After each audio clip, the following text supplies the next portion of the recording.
নমস্কার বন্ধুরা, কেমন আছেন সবাই? আজকে চলুন একটা অন্নপ্রাশন বাড়ি থেকে ঘুরে আসি। এই যে আমরা চলে এসেছি স্প্রিতা আর গোনাক্ষীর অন্নপ্রাশনে। মানে একই বাড়িতে দুটো বাচ্চার একই সঙ্গে অন্নপ্রাশন হচ্ছে। আর ভেতরে এসে দেখি বেশ সুন্দর কিন্তু ডেকোরেশন করেছে। চারিদিকে একদম আলোয় ঝলমল করছে, আর উপরে সিলিংটা দেখেছেন কি সুন্দর লাগছে। আর যেহেতু দুটো বাচ্চার অন্নপ্রাশন, সেই জন্য এখানে কিন্তু দুটো আসন রাখা হয়েছে। চারিদিকে কিন্তু খুব সুন্দর করে সাজানো হয়েছিল। আর এখানে কিন্তু প্রচুর লোকের নিমন্ত্রণ ছিল। আমরা ওই যে রেডি হয়ে চলে এসেছি, আর আজকে আমি আর আমার যা একই রকম শাড়ি পরে একই রকম সেজে এসেছি অন্নপ্রাশন বাড়িতে। এই যে এখানে কিন্তু রয়েছে মেনু কার্ড, আর মেনু কার্ডে কিন্তু প্রচুর খাবার দাবার আইটেম লেখা ছিল। তারপরে যে প্লেট পড়ে গিয়েছে, আর প্লেটে ছিল লেবু, আর সঙ্গে ছিল ফিশ ফিঙ্গার আর কাসুন্দি।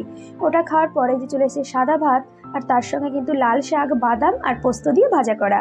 তারপরে কিন্তু চলে এসেছে এই যে ভেজ ডাল। সমস্ত রান্না বান্না ভীষণই টেস্টি ছিল খেতে, আর ভেজ ডালের ভিতর কিন্তু পনিরও দেওয়া ছিল। তারপরে যে চলে এসছে কাতলা মাছের কালিয়া। সত্যি মাছটাও খেতে যেমন ভালো ছিল, আর গ্রেভিটাও ভীষণই সুন্দর হয়েছিল। তারপরে যে কিন্তু চলে এসছে মাটন কারি, আর সঙ্গে ছিল স্যালাড।